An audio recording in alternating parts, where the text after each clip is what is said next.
তো এরকম কাহিনীটা হচ্ছে যে ওই লোকটা আমাদের মতো, আমরা জানি না যে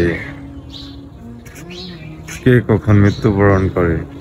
তো এই গল্পটা বললাম যে এই কারণেই, ঠিক আপনারা যে বাঘটারে দেখতেছেন এই বাঘটা হচ্ছে আমাদের মৃত্যু।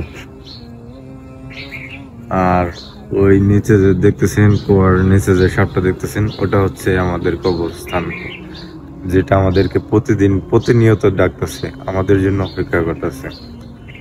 আর ওই যে একটা দেখতেছেন না, যে দুইটা ইঁদুর, একটা সাদা ইঁদুর একটা কালা ইঁদুর, সেটা হচ্ছে দিন এবং রাত, যে আমাদের প্রতিনিয়ত আস্তে আস্তে রশি কাটতেছে। এটার মানে হচ্ছে যে আমাদের আয়ু খুব তাড়াতাড়ি কমে আসতেছে। আর ওই যে মধু দেখতেছেন, ওটা হচ্ছে আমাদের দিন,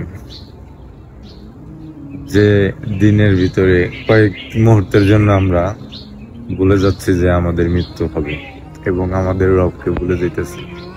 তো এই ক্ষেত্রে আমি আপনাদেরকে একটা জিনিস বুঝাইতে চাইলাম যে আপনারা যারা এখনো রবের দিকে ফিরে আসেন নাই, তারা অবশ্যই রবের দিকে ফিরে আসবে এবং আল্লাহকে ভালোবাসুন, নামাজ পড়ুন, নিজেকে পরিবর্তন করুন। আসসালামু আলাইকুম।